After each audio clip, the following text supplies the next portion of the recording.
Hello guys, this is Aryan Maurya और स्वागत करता हूं मैं आपको अपने YouTube चैनल CS वाला में। तो मैं कुछ पहले कहना चाहता हूं कि बात कुछ ऐसा है कि सबसे बड़ा पैसा है और पैसा कमाने के लिए आपके अंदर कुछ बात होनी चाहिए। ठीक है, बात बोले तो स्किल होना चाहिए। कोई भी कंपनी हो गया तो आपको क्यों हायर करेगी, क्यों लेगी आपको भाई? आपके अंदर कुछ टैलेंट होना चाहिए, कुछ बात होनी चाहिए। तो होता है क्या, आप अपने अंदर क्या करें, स्किल डेवलप करें। तो आते हैं मेन मुद्दे पे।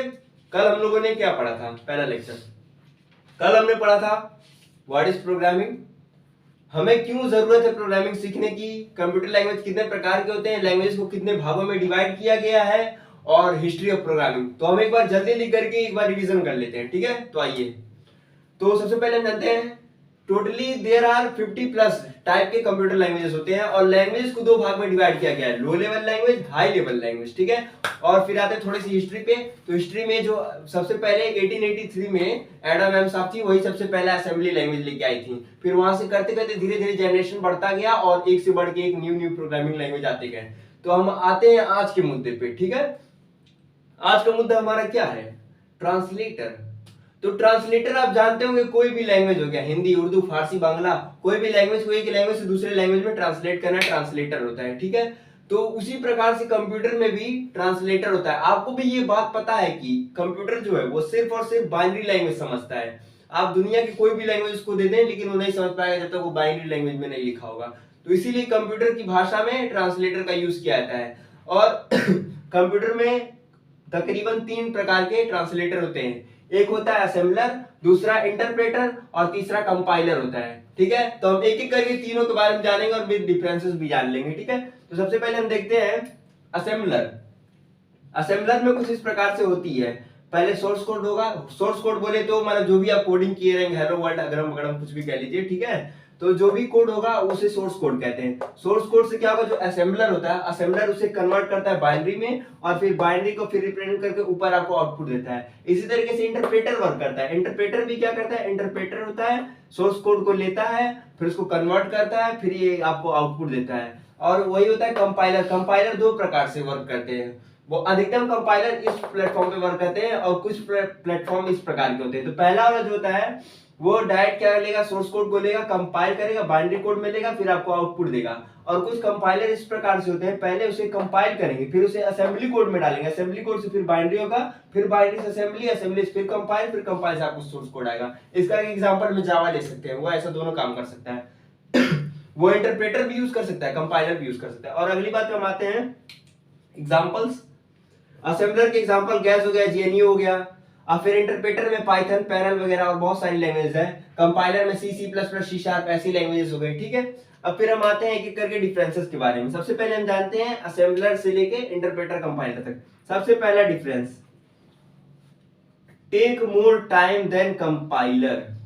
जो असेंबलर होता है वो कंपाइलर से थोड़ा सा समय ज्यादा लेता है। ठीक है, और दूसरी पे हम बात करें इंटरप्रेटर की, तो इंटरप्रेटर में क्या होता है, it take execution time to compiler. ठीक है, ये एग्जीक्यूशन टाइम कंपाइलर से ज्यादा लेता है थोड़ा सा।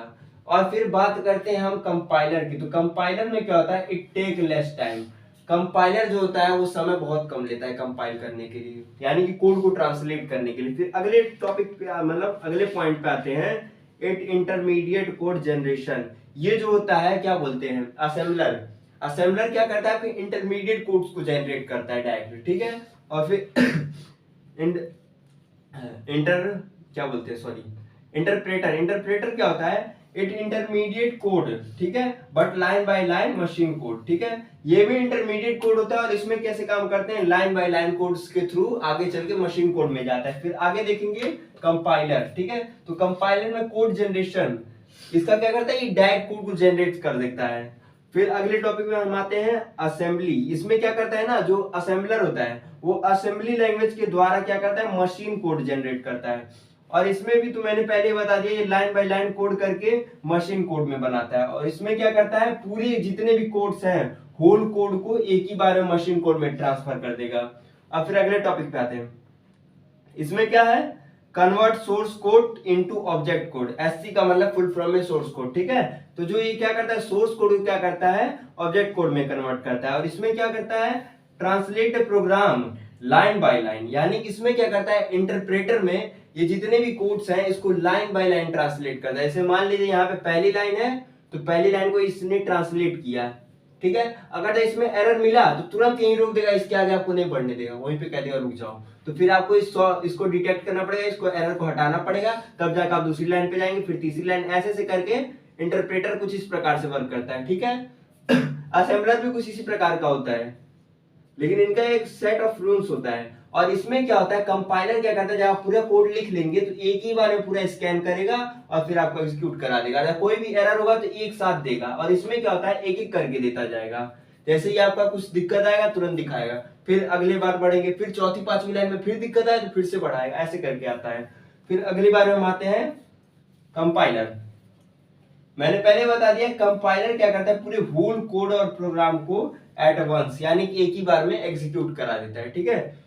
तो मेनली हमने इनके बारे में यही जाना कि असेंबलर, इंटरप्रेटर और कंपाइलर क्या होते हैं।